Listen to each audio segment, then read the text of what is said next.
Welcome to the Mastering Commercial Real Estate Podcast, the show where we dive deep with top investors, operators, and industry pros to uncover how they're building wealth and creating real impact through commercial real estate. I'm your host, Cory Mortensen, capital raiser, commercial investor, and founder of 19 Holdings. Whether you're just getting started or looking to level up, this podcast is your go-to for real insights and actionable strategies. If you enjoyed the show, please hit that like button, leave a quick review, and share it with someone who should be listening. If you've got feedback or ideas to improve the show, I'm always open and I want to make this better for all you listeners. If you're ready to start building wealth passively through commercial real estate, visit 19holdings.com. That's ONE-9 Holdings to learn more and join our investor list. Enjoy this episode.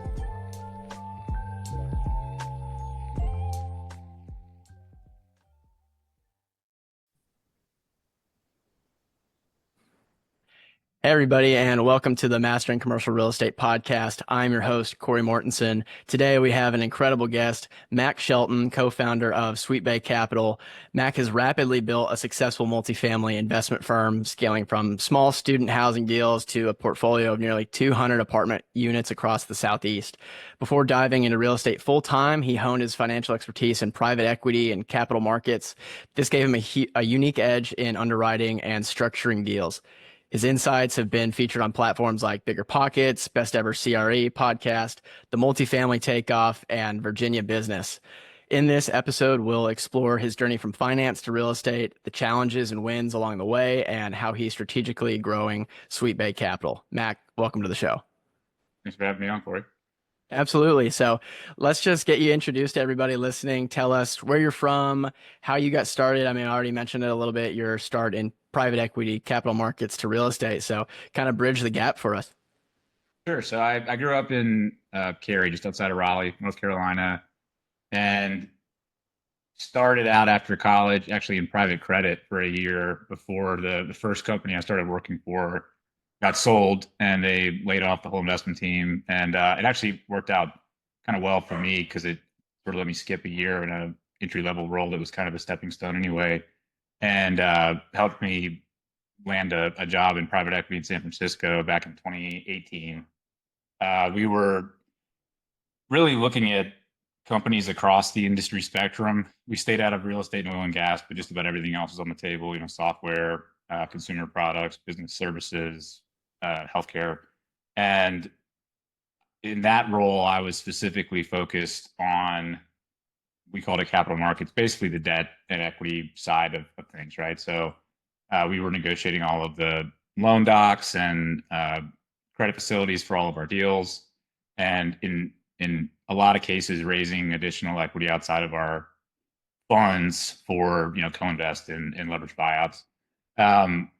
During that time, when I moved back to Raleigh after college for that first job, I bought a townhouse that I house hacked. Right, I lived in one room and rented two out, and back then the debt was basically free. Houses were a lot cheaper. I think I put 25 grand down on the first deal, and when I moved out to California, I rented the whole place out, and the cash flow was covering like half of my San Francisco rent, which for anybody that is familiar with that knows that it's not cheap out there. So that was kind of my start in real estate investing, and I basically just decided after that I was going to put a big chunk of my bonus every year into another rental property. And that was the plan in the beginning, was just to keep doing that until I, had enough passive income to either retire or start a business or do whatever. And after my fourth deal like that, a guy that I worked with, it's now my business partner at Griffin, that private equity firm, had also bought a couple units in the same student housing development that I had bought my second, third, and fourth properties in. And we got an opportunity to buy a portfolio of those units from the developers that built it.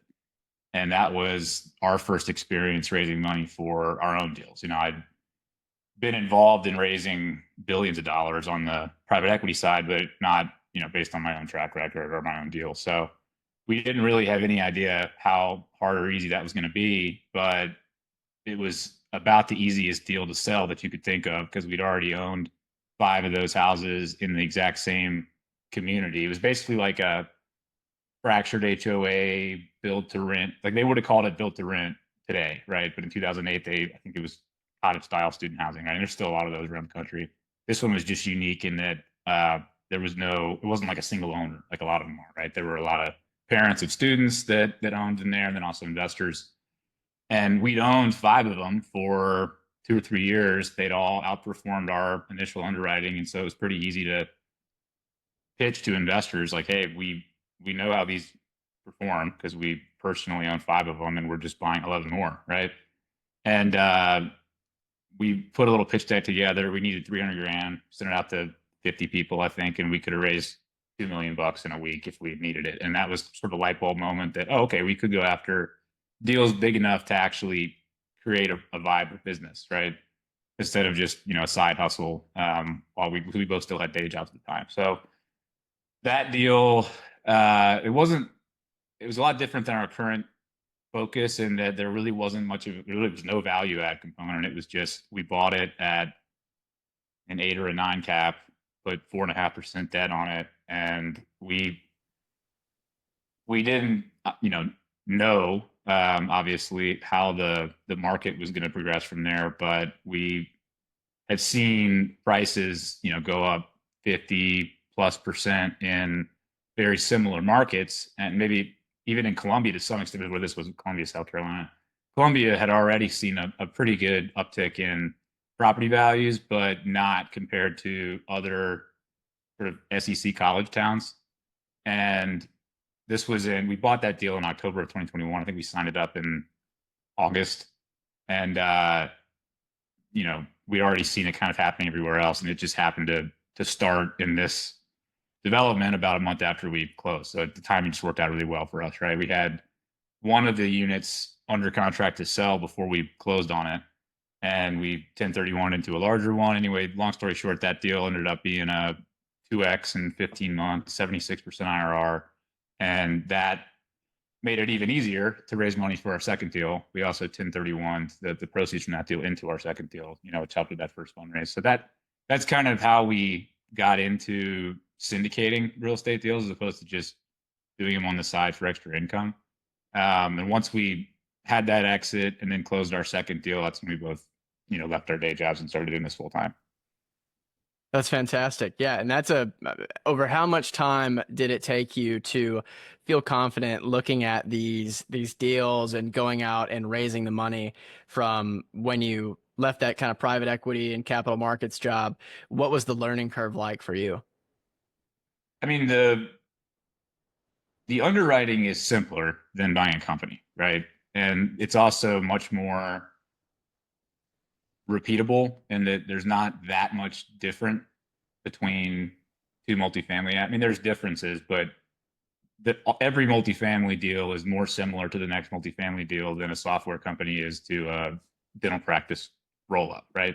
So that part felt simpler. We had, as I mentioned, right, had personal investments that had all performed really well, and that was sort of how we built the confidence on the underwriting side. I'd say the biggest challenge, I guess, early on in terms of our confidence level was when we did our first value add deal, because we had never done that, right? We'd done other real estate deals, we'd raised money and performed well, but we had never had to, build a renovation budget and sort of figure out the schedule of rolling leases off and renovating units and raising rents. And that deal, I mean, I was terrified for the first, 2-3 months after closing that deal. It made sense on paper, but we just had never done it, right? And we probably raised twice as much money for renovations as we actually spent, because we're just trying. The way I've always looked at this is, if you don't know the answer, just assume something, so conservative that it's going to be hard for you to be wrong, right? Because no one's going to be mad at you if you got it wrong to the upside, So that's kind of how we approached it, and just tried to, slowly build on that foundation. And that second deal, I think, is going to be another one of our best performers. I mean, I mentioned, right, that we budgeted way more than we needed to on renovations. Our target rents ended up being a good bit lower than we achieved. And, so that helped build more confidence from there. And then obviously the fundraising. I mean, that first going from 300,000 to 2 million on the next deal was a little daunting. It definitely helped having 600,000 or so, 1031 proceeds from the first deal. But once we got that done, it was a lot. It's kind of like, the first time you sign on a loan for something that's, 10 times your net worth on your first property or whatever, right? Like first time is really scary. And then you do it a few more times and it becomes, less new and daunting. Yeah, no, totally. And so when you were raising the capital and having discussions with these investors, especially at the beginning and even the second raise, much larger raise, bigger deal, what was kind of the pitch and your approach to answering investors' questions? What were their common questions that they had for you during those first couple of capital raises? And what were some of the challenges that you faced? Well, the biggest, I mean, one of the biggest advantages of my prior background was I had spent a lot of time answering the same, 10 questions that every investor asks on every private equity that we were raising money for, and doing the same thing with lenders. So we were always doing, lender diligence calls. They'd send us big long question lists that we had to respond to. And I'd had a lot of experience doing that at an institutional and professional level on much larger deals. So that compared with, explaining the basics of a multifamily deal to a retail investor that, our retail investors, most of them are very successful in their fields. A lot of them are actually in finance, right, or investment banking or private equity, and they understand all the math that we talk about, right? But a lot of them are in totally different fields, and while they know everything there is to know about their field, they don't know what a cap rate is. They don't know what, they don't know anything, right? So those questions are relatively easy to handle. I think a lot of the ones we got initially were around. We didn't get nearly as many questions as I would have expected around like our experience level. I think people were, um, the private equity background helped. People were like, okay, well they've done bigger, more complicated deals than this, and they've done at that point. I guess our second syndicated deal was really our seventh real estate deal, right? So that helped. A lot of it was just, what happens if rates keep going up? I mean, that was the big one early on in 2022 and 23, because our second deal and the first deal under sort of the Sweet Bay banner closed in February 23. So it was, 7 or 8 months, I guess, into, or no, 11 months into the interest rate hike cycle. That was a big one. The way we kind of addressed that is, if we had fixed rate debt, and it was like, well, typically, historically, over the long run, if interest rates are going up, it's because of inflation, which should help with rents, right? It's not always the case, as we've obviously seen over the last couple of years, because if you have a, a generational peak in new supply at the same time that you have interest rates, triple, it's challenging. But in the long run, I mean, inflation and interest rates are linked, so that was a big one. And then just, how, like, on the experience front, on the construction or renovation stuff, like how do you know what you're doing? And we were like, well, we don't really, but we've got 5 quotes for everything that we're budgeting, and we've got a lot of experience on our side with the property managers we were hiring. So like our first deal in Roanoke, and we actually, all of our deals in Roanoke, we've worked with Greenbrier Management, who manages, I think, close to 2,000 units across Virginia, and they're the largest property manager in Roanoke. And when you can say like, well, we don't know X, Y, and Z because we haven't done a deal in this market before, but here are the other 10 properties this manager manages in this market, and here's all of their expense, in data, and here's all their rents they're getting. It's just using data, right, to explain clearly and concisely how you came to the conclusion that it was a good deal, and the assumptions that you made. Yeah, and you've touched on a couple really good lessons for people who are just looking to get started or even, still experienced, but the conservancy or conservatism in your underwriting and your approach and getting more quotes than, just one or two. You said you get about five quotes for contractors and looking at different teams and things like that. That's a big one for taking an approach to the acquisitions is got to have, especially, I mean, it was really easy to take really rosy, high assumption rent growth for that time frame, 21, 22, even going into 23, people were Yeah. still going crazy with their assumptions. And I think that was a really smart move on your part to say, okay, especially on the first go around, to say, we've got to double down on just what might happen, have that forethought, that foresight to plan ahead for that and to get multiple bids for that. Cause that's a big one, and especially now with insurance, mainly a lot of people go Oh yeah. one or two. I think it's important to have a deep, deep roster of Yeah. all your vendors, all your team. And I don't know why people really wouldn't go out and get a ton of Well, it's bids for hard. almost I mean, everything. that's It is why, hard. right? It's It's time hard and it consuming. takes time and it slows down your bidding. I mean, that's one thing. And sorry to interrupt you, but I mean, this is the biggest difference I'd say between us and a lot of our competitors in the Carolinas. And I'm sure that you probably have a similar viewpoint being in Texas, which is at least as competitive, if not more so, than the Carolinas, and has been at least as subjected to, the nonsense of the 2020 to 2022, guru wave, right? Um, you, you, we really pride ourselves on the fact that we have closed every deal we've ever put under contract. And to do that, especially in a market as volatile as we've been in with interest rates and insurance and property taxes over the last few years, you can't sign a contract, really even an LOI, without knowing who your property manager is going to be, who your lender is going to be, who your insurer is going to be, who the contractors who are going to do the work are going to be, right? And I mean, now even one big thing that almost got us in trouble on our last deal, we ended up figuring it out, fortunately, but it was just frankly luck that we figured it out when we did was the new agency. I don't know if it's really new requirements or if it's just a closer inspection of insurance policies, but like the last day of our due diligence period, or maybe the second to last day, our lender came back and said, we've got to remove these two sublimits. The one was like assault and battery, and some other thing that were on our policy that were very standard. It was a very standard insurance policy, and we'd already run it by the mortgage broker back in the beginning of the process, but then Fannie had to take a look at it. And they came back and said, we need these things removed. And it was going to increase our insurance like 50%. And it killed the deal, right? The only reason the deal ended up closing is because the insurance carrier that has our properties in Virginia agreed to tack on this new property for a lot less than we'd initially been quoted by the other carrier.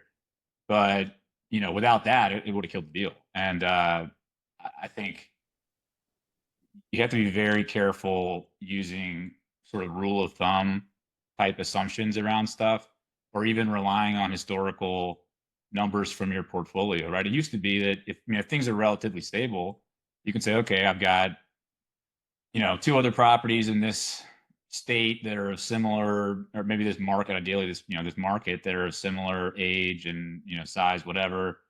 Insurance is around 40 cents a foot. I'm going to just assume that it's going to be the same here, right?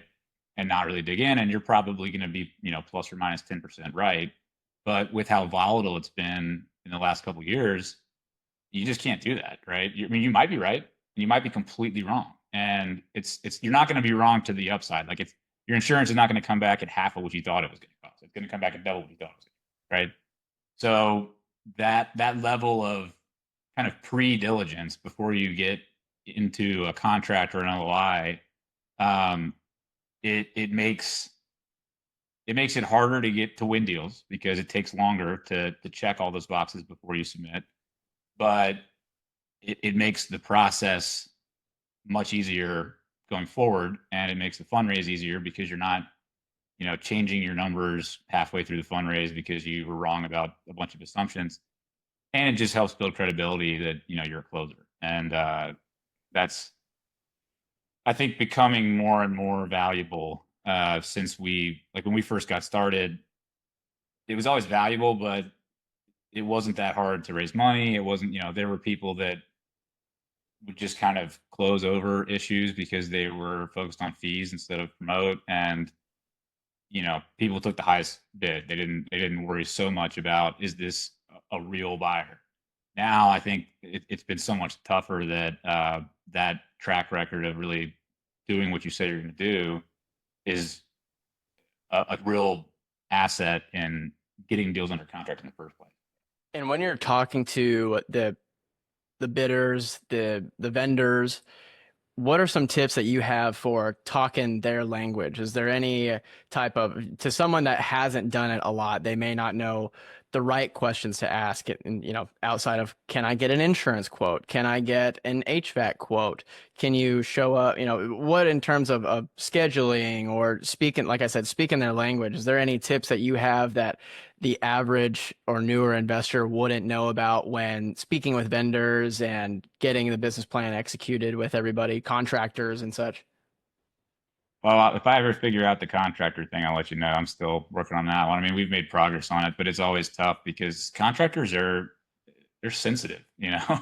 I feel like we spend as much time negotiating drama between contractors and property managers and all that kind of stuff as we do with the rest of the business plans. But I mean, insurance is totally different than, a roof quote, and a roof quote is totally different than the guy who's going to be painting the units, right? Because there's varying levels of uh, skill necessary, and you kind of have to have a good BS radar, because you can very easily go out and get a couple quotes, and if you can't kind of tell that the guy is just totally out, overpricing it because he's sort of testing you or he doesn't really want the job, then you can end up walking away from deals because you're like, oh, well, if I have to spend, $5,000 every time I replace a water heater, then this deal doesn't work anymore. Like, well, you don't. You just got to find somebody else or negotiate with this guy, right? Um, so it's starting early, and it certainly helps. I mean, it's one of those things you really only have to do it on your first deal in the market. Hopefully, after a few months at a property, you've kind of figured out who the folks are that you want to work with on the next one, whether it's painters or roofers or whoever. And even if it's not in the same market, I mean, we've used the same folks for especially bigger like exterior capex projects like asphalt, for example, in different states, even. Um, but yeah, early on, I mean, it's trial and error. Like the first painter we hired to do an interior turn never showed up. It's just how it is, right? And you just kind of keep going until you figure it out. And on the first few deals, you need to build in enough. I mean, you always need to build in cushion, but the less you know, the more cushion you need to build in so that you have the ability to absorb the inevitable mistakes and delays and things that are going to come as part of that learning process. Yeah, and building that contractor team of trusted people who are affordable, show up on time, people that you can trust. Trust is probably the biggest asset in what we do. Being able to go to somebody and know that they're going to perform Mm-hmm. is such a valuable thing and so hard to find. Yeah. For some reason. And but when you find those people, man, you hold on to them tight. I mean, I've had a ton of members of my vendor team. My inspector, he's probably my number one. The inspector is the number one. To answer my own question from earlier, what are some terms for anybody out there who's looking for an inspector? Find a master inspector. It's a certification. That is who you want. Those are the people that are going to find things that you can't even see. They're going to know just by looking at stuff. Someone that a regular inspector wouldn't even know. So find a master inspector. But yeah, title. I mean, having someone who you can just call up on the phone. You don't have to go through their dialer system. Yeah. Press one to no. I'm Right. too busy for that. This is too Yeah. important. I need a direct line, things like that. So building that team is really important. And for you is executing the business plan. Let's focus on that. What is there a software that you use? Is it a Google sheet? How do you track each step of the process when flipping these properties? We it's kind of, it depends on the deal and the property manager because we do third party management at all of our properties, and three different property managers in our three states that we own properties in. And then And we own how sophisticated would you say that those property managers are?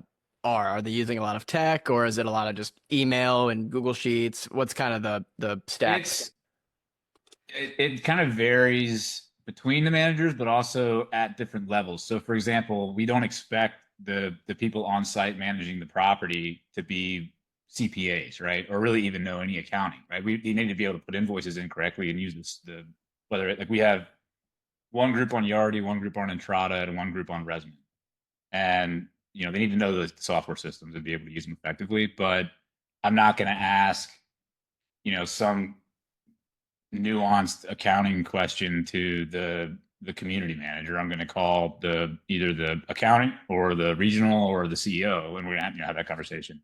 Um, in general, though, I mean, we've been pleased with the level of sophistication with all of our property managers so far in terms of the financial reporting. It's there's been some learning for us in terms of you don't use GAAP accounting for this stuff, right? You can't. It's not. It's just. And so understanding kind of what's the right way to account for stuff like bad debt, or like in GAAP you would accrue a reserve for bad debt and then write off against it.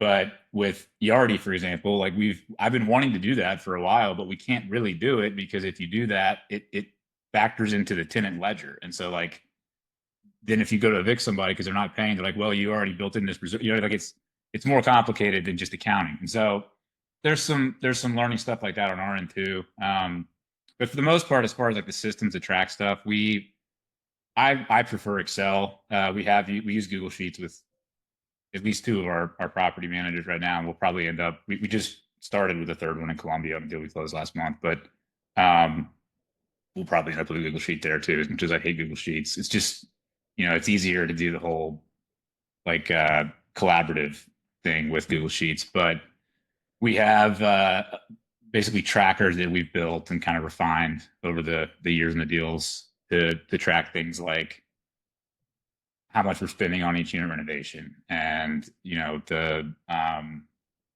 progress on various other business plan items, like some of the bigger capex things, or like whatever the lender makes you fix, that kind of stuff. But it's mostly been those property management software systems, and then Excel and Google Sheets. Yeah, is that a template that you could share with us and the listeners and put it in the show notes or something like that? I mean, I could. I don't think it would be all that helpful, to be honest with you. We we've got different ones for different properties, and some of them weren't really built by us. They were built by the property manager, and then we tweaked them. So I could, if you're interested. I don't think there's anything super unique or Yeah, just something as like a blank template just to get yeah, ideas going for anybody that's interested or could use it and or add on to what they already have. I like to take little things that other people have and kind of put them out there with, all the information scrubbed obviously, but sure. just to give people some assets and some more value and add on to what they may already be doing or looking to do. And so anything that you'd be able to share with us and the listeners would be fantastic. But Yeah. moving on from that, talking about kind of some of the more skills that you have, I definitely sense and understand from your experience a strength in analysis, understanding the numbers. Would you say that that's your greatest strength, or how would you describe what your best strength is? I I don't I wouldn't say it's my greatest strength. I think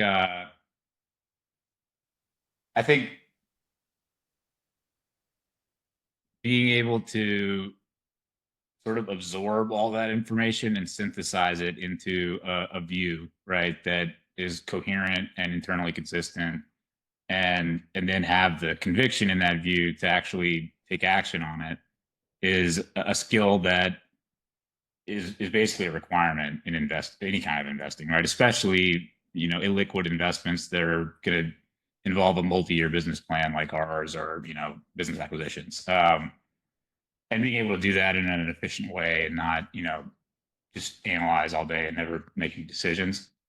But I think one thing that I kind of mentioned this earlier, but one thing I think we do at least more thoroughly than a lot of groups. And one of the reasons, frankly, that I wanted to do this sort of on our own versus just staying in, in the private equity track I was on, is that I mean, when I transitioned out of that sort of career path and started doing this in I guess early 2023, that market was just like multifamily. It was getting ridiculously overpriced and frothy, and I felt like the kind of like in multifamily that most of the deals that were getting done were sort of forced, right? And I just didn't want to invest that way. I wanted to. I'd rather not do a deal for a year than do a deal that I got to stress about and worry about throughout the whole hold period, because I know that we leaned in more than we should have, right? Um, and that sort of, you could nicely call it critical thinking, or you could probably more accurately call it cynicism. Is sort of something that I think you really have to have, especially in that part of the cycle that we were in and kind of still are in. I mean, it's not like pricing's really come down all that much yet, right? And you can very easily get yourself in trouble if you take a broker's, numbers at face value, or use some rule of thumb that worked really well when interest rates were in the fours and doesn't really work very well anymore. Like, you have to really think critically about every thought process that goes into the underwriting and the assessment of the deal. So I think that's a strength that we have, and one that you kind of really need to be successful in this space. And for when you're looking at deals, right, with everything that's changed recently, like you just mentioned, what are some of the green flags that you really look for in your deals? What is the number one thing that you want to see when a deal hits your table? Low price per door. um, I mean, I'd say sort of the two rules of thumb that I do still think are good screening tools. One is everybody kind of uses it and is familiar with, I think, which is just the idea that, at least in our markets, this may not be true in, well, it's definitely not true in every market. I mean, in lower cap rate markets, it wouldn't necessarily be the case. But for most of our deals that are, at least 20 years old, in the Carolinas or Virginia, if your all-in cost basis is more than 100 times your stabilized monthly rent, you're probably going to have a hard time hitting the sort of returns that we target, which are generally around 20% gross IRR over 5 years, right? It's not always the case. If you have, like, for example, in North Carolina right now, and South Carolina, but it's even better in North Carolina, there's a tax abatement program for, naturally occurring affordable housing. If you do a deal like that and you get, a tighter spread on agency debt because you have affordability and you get your taxes abated, then maybe you can get around that rule, right? But it's generally a good screening tool.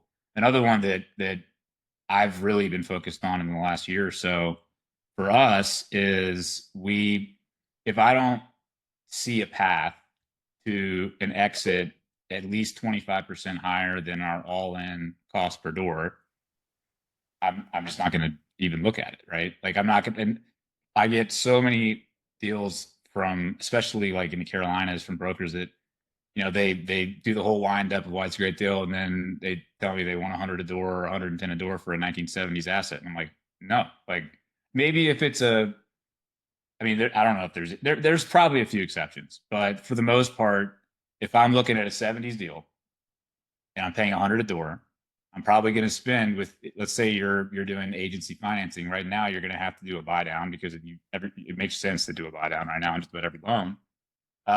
You're going to, legal is expensive there. You're going to spend $200 to $400,000 just on closing costs, right? Maybe $200 to $300,000 for I don't know, $7 to $12 million deal. So you got to factor that in. You got to factor in that you're going to have to spend some money on those units. You're probably going to have to do a roof or a parking lot, or, some exterior work, right? When you factor all that stuff in, that 100,000 a door can very quickly become 110, 115,000 a door. And if you don't believe that market is going to support selling for, 140, 150,000 a unit when you're done with it, like, how are you going to hit the returns that you're trying to get, right?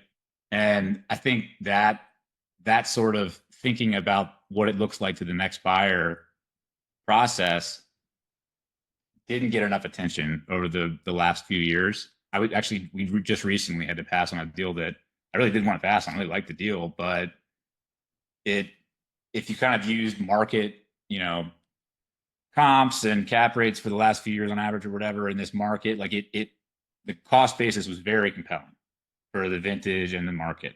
But it was a smaller asset. We couldn't figure out a way to manage it efficiently.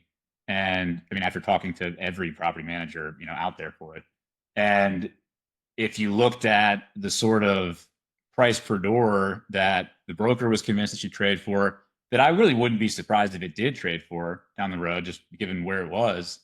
Uh, if you looked at what it looks like to the next buyer, it was like a 2 or 3% cash yield and a sub 10% IRR, right? That no one's going to buy that deal, right? So it just, I don't know. That was kind of a long tangent, but basically that looking at, okay, what for us, it's probably 25% minimum premium that you could sell for above your all-in cost per door.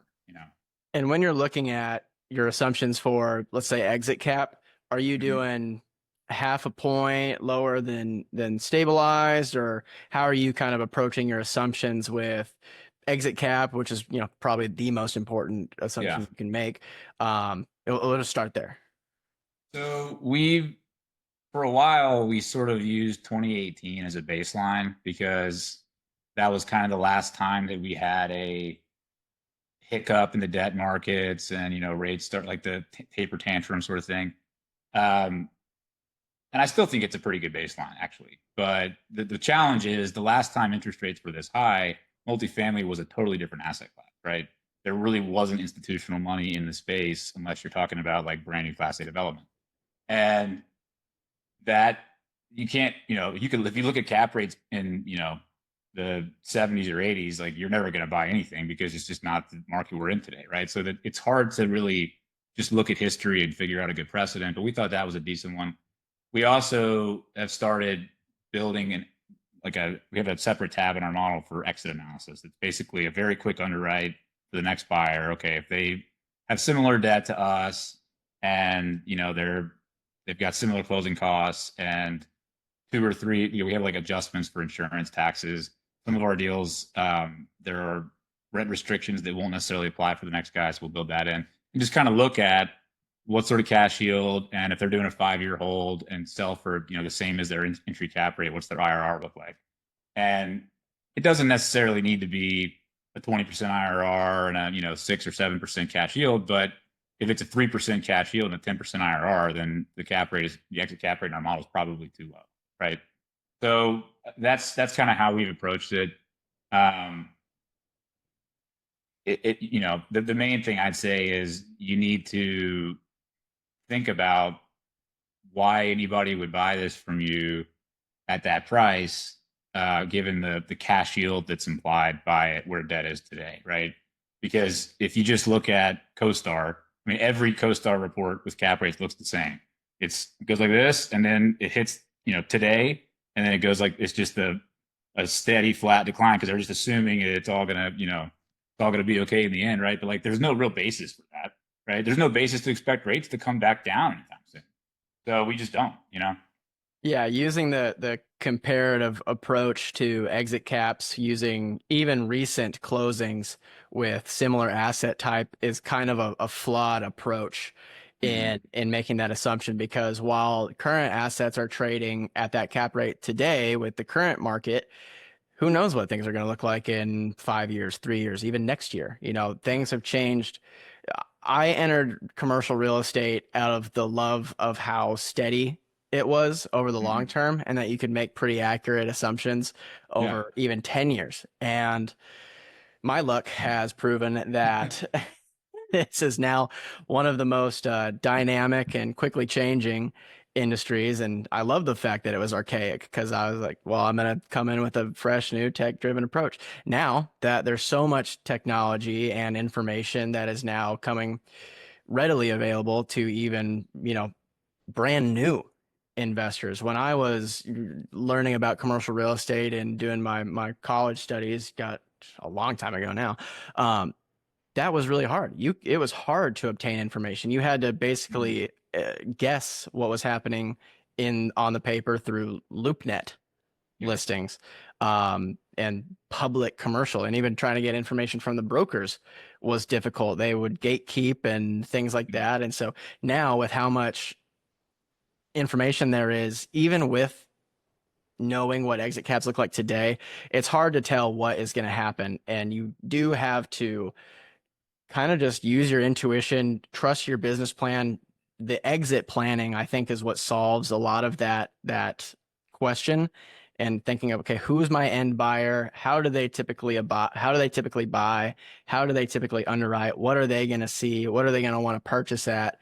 And kind of get in their head, because similarly, you're going to be in that realm as that investor. So you're able to think like them, right? Because you're in the same position where you're both trying to acquire properties, trying to sell properties, and it's difficult to kind of get a perfect number on there, but luckily cap rates don't fluctuate too much. So having that conservative approach really just saves as much as you can on the cap rate assumption. So it's a difficult one, and we would all love to be able to have the crystal ball to answer it, but it's just data, like you said, data driven approach, and knowing what's going to happen in your Well, business.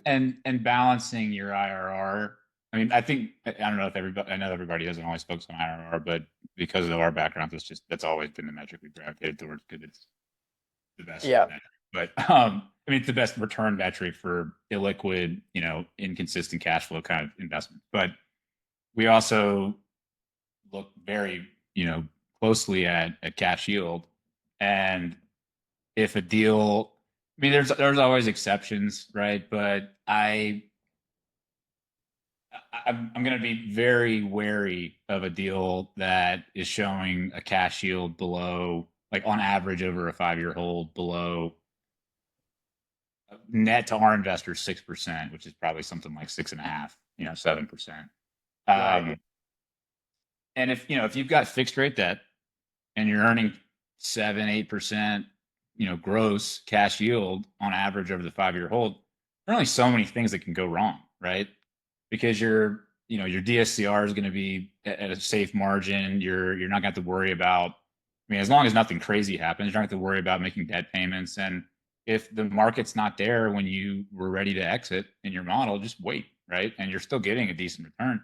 So that's if you start, it was really easy to do this when rates were low, right? It was really easy to convince yourself that a 4 or 5% cash yield deal that was showing a 20% IRR in your model because you had a 5% exit cap rate in there made sense because 5% was higher than recent trades in your market, but it doesn't mean that it is, that it makes sense, right? I mean, if you've got a reasonable cash yield sort of minimum threshold, it can protect you from, convincing yourself to overpay for something based on a cap rate. Because like you said, you really can never know.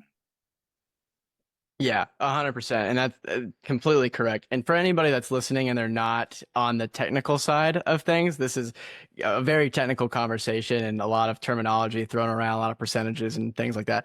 If you have any questions, please reach out to me directly in the show notes, comments, anything. I'm happy to answer all of the questions that you have and help everybody understand exactly what it is that we're talking about. Um, Moving on to deal sourcing and investor sourcing. How are you getting your deals right now? What sources are you getting those? And then investors, how are you finding new investors? Is it a lot of referral base, or how are you managing both of those pipelines? So on the deal side, it's almost exclusively through brokers. We've of our 6 deals thus far, all but one were through brokers. Um, I think 4 of those 6 were still off market. They were like big, uh, broad auction processes, but they were still through brokers, and there were still competing bids. Only one of them has been direct to seller, and it was direct to seller with a seller that we were introduced to by a broker, right? So our philosophy around that, I mean, when I first started buying rental properties and listening to Bigger Pockets and reading a bunch of books, and that fun first year where you have no idea what you're doing, I bought into the idea that if you could, do enough cold calling, mailers, whatever, you'd be able to find some amazing off market deal. It never happened for me, right? There are people that are really good at it that figure it out, but for 90+% of buyers, your time is better spent building relationships with brokers who are already doing all that groundwork for you. And depending on your market, I mean, in Texas and the Carolinas, you're not going to talk to a multifamily owner who hasn't already talked to every broker. He's probably getting a call every day from brokers, right? So you're just not going to discover some hidden gem that nobody else has found if you're in a competitive market. So we've gone through brokers for just about all of our deals. On the investor side, it started out with our network of a lot of people from our prior professional backgrounds. So we have former coworkers, former executives at companies that we've been involved with or acquired, uh, former lenders to those prior companies that we bought, and also just family, friends, and other connections like that. And a lot of them recently have been referrals. That's probably been our, as far as new investors in the last year, that's definitely been the biggest source, is just word of mouth referrals. The other channels we've tried to tap into, I've sort of experimented with being more active on LinkedIn. I basically just said I'm going to give it a year, and it helped. Definitely get the name out there and things. But we've probably raised, I don't know, $100 to $200,000 maybe from people that we connected with, just on LinkedIn. Um, so it's you're asking people to take a pretty big leap of faith with someone they've never met if they don't have any kind of reference for you, and I at least haven't found a lot of people that are out there with a bunch of money to deploy that are like, oh, I just can't find anybody to invest it with, because they're always being, chased by people that want to invest their money for them. So, yeah, word of mouth has been the most effective for us. 100%. And that's always the case, that those have the highest conversion and the highest success. It's just hard to get at scale. Very, very Yeah. hard to do. But for your average day, average week, what is kind of your productivity look like? How do you stay productive? What's your mindset going into each day? It depends a lot on what we've got going on. So I definitely am of the mindset that if we've got a live deal going, it is the number one priority over just about everything else, right? When we don't have a live deal, under LOI or under contract, I'd say probably spending 60% of our time on portfolio stuff and 40% on, BD and underwriting deals. And that varies too. I mean, right now it's more portfolio oriented because we just bought 166 units in the last 3 months, which for us is a lot. So we're, not like we're still definitely open for new deals and looking at new deals, but it's not quite to the same degree as it will be in 6 months. Um, so I'd say it's probably a roughly over a longer time period, it's probably 60/40 new deals and portfolio management over a longer time period. And then, like I said, when we're kind of okay, we just closed the deal, we need to sort of integrate it and, figure out what's going on. It kind of flips. Gotcha. Gotcha. Okay. Well, as we wrap, I've got a couple other questions that are not real estate related or anything, but one last one before we get into those. What advice do you have for the listeners out there who are in the industry, experienced, new? What is kind of on your mind as far as good advice? Um, I think right now, I mean, it varies a lot based on whether you're new or experienced. For new people, I think the best thing you can do if you really want to, or if you really think you might want to, get into this industry, whether it's just as a sort of side investment thing for yourself or, as a GP, is getting your first deal done and making sure that your first deal is a really good deal. And be patient, and you got to be really patient right now, probably, more so than, well, I don't know. You got to be patient for a long time, but don't jump on the first thing you see. Make sure it makes sense, but get your first deal done, because until you do, this is all just theory and you're not going to make any progress or any money, right? Um, and for the experienced folks, I think patience is probably still another, a good sort of point right now. I mean, I think people are very anxious for the ice to start breaking in this market. Rates coming down recently has got some people excited that maybe it's coming, but rates are coming down because Q1 GDP is supposed to be, GDP is supposed to be negative, right? Uh, we've been saying for years that there's really only one reason that the Fed would have any incentive to lower interest rates, and it's a recession. So be patient. Don't make the mistakes we talked about earlier of using rules of thumb from 2021 to underwrite deals in 2025 because it's a totally different environment. Um, yeah, I think that's probably it. No, and that's perfect advice. Patience and seeing the headwinds and the writing on the wall, being able to make those Mhm. decisions. And I touched on this in my last interview with BB O'Fury and just being able to anticipate what is going to happen. That's one of the biggest superpowers that you can have as an investor, biggest strength. And so, and one more before the front questions, I forgot about this one. What are some of the newsletters, the data that you follow? What are some of the software that you like to use to kind of stay up ahead and keep in the news and have a pulse on the market? Yeah. So on the, I guess like newsletter front, we keep sort of a library of a handful of publications. I'm trying to find them right now. So we like the CBRE cap rate surveys when we follow pretty closely. Uh, Marcus and Millichap has a national investment forecast that we keep up with. Berkadia has some good stuff like that. Colliers. We kind of just keep a running sort of library of those as they come out, and those inform our newsletters, which we try to put out quarterly. We still need to put out the one from Q4, so we're not quite keeping up right now. But um, and actually, Arbor has a pretty good small multifamily investment trends report they put out. That if you're in our space of kind of 50 to 200 unit multifamily, a lot of the more national brokerage firm kind of reports are not really targeted to our space, and it can be misleading. If you're looking at, for example, cap rates, right? National, you know, institutional grade cap rates really aren't all that relevant for a 50 unit deal built in the 80s. So that's a good one. And as far as software, I mean, we recently, this I guess it was, well, this was last year now, we started using Agora as an investment portal, which has been nice for fundraising and reporting.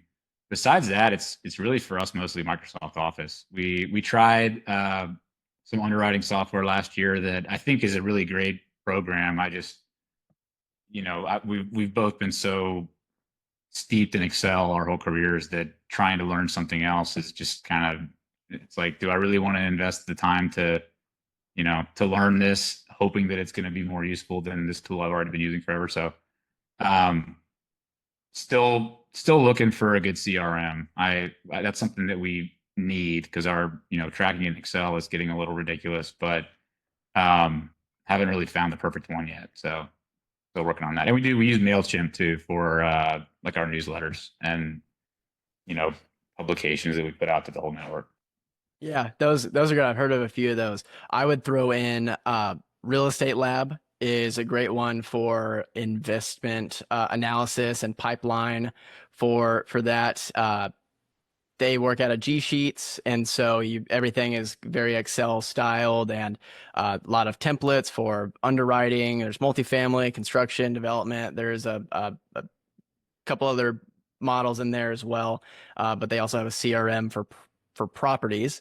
I have used Follow Up Boss for my CRM as far as people and even property outreach and things like that. That one is a real estate agent focused Hmm. CRM, and I've kind of just tweaked it because I was in that field for a while, but I've just tweaked it. It's very easy to customize a lot of the actions and automations and things like that just for the multifamily or the commercial real estate investor style. So it'll have it. Their communications are real estate agent based, but you can really tweak it to a lot of what really anything that you would want to do. So I use that a lot, Hmm. and you can do almost everything out of it: text, email, follow-ups, things like that. So that one's pretty powerful, and it's really affordable as far as CRMs go. You can even have a number on there, a company number. Interesting. Yeah, I'll have to So check that that one one's out. cool. But Mac, seriously, thank you so much. We got a couple more fun questions, but thank you so much. I just want to take a second to show my appreciation for you taking the time out of your day to come on the show and speak with us and give us your knowledge. And this is going to be a really, really good show and a lot of good information. So thank you. Yeah. Appreciate it and happy to do it. So, a couple fun questions to close it out. What was your first job? My first job was uh, janitor and towel guy at a gym. And it was the worst job I've ever had. No way. Yeah, it was basically I spent, all day in July in the only room in the building that wasn't air conditioned, getting, having old sweaty dudes throwing towels at me to wash in these big industrial, we had these giant industrial, it was probably 120 degrees in that room, the whole time. Um, yeah, worst job ever. And Yeah, that sounds terrible. yeah, but that was my first job. What was your second job after that? I'm trying to remember when I mean, I guess, I started doing like lawn mowing and stuff even before that gym job. And eventually that turned into pretty much whatever people would pay me to do, whether it was, I mean, I did a lot of like, I had a truck in high school. So I would, take yard, go pick up a bunch of logs or whatever that people didn't want in their yard. Or like, there's one guy paid me to take down like a play fort, when his kids into college, that kind of stuff. I sanded decks and things like that. But I think my next like real, W-2 job was at O'Reilly Auto Parts. And that was actually fun because I mean, most of it's just cashier, but every once in a while you get to actually help somebody figure out something mechanically. And I always enjoyed that. So that was a pretty good job. That's awesome. If you could go back in time and give yourself, or I'm sorry, no, that's not the question I want to ask. Okay. If you were not in real estate and you had all the money you could make and you're satisfied financially, if you weren't in real estate, what would you do instead? I see a couple of guitars behind you. Is it Yeah. music or what would you do otherwise? Yeah, I would. And that's an easy one that I've thought about more than I probably should have at this age. But I would want to live somewhere on the coast, probably do like a charter boat fishing thing a couple days a week, and then have a cover band with other equally mediocre musicians. I love That'd that. be the No, dream job. Yeah, that's perfect. Yeah. The little jam band. yeah, That's awesome. No, one day soon. yeah, yeah. Well, perfect. Well, Mac, thank you so much. Everybody, thank you guys for listening. This is Mac Shelton and Cory Mortensen on this episode of the Mastering Commercial Real Estate Podcast, and we'll see you again soon. Thank you.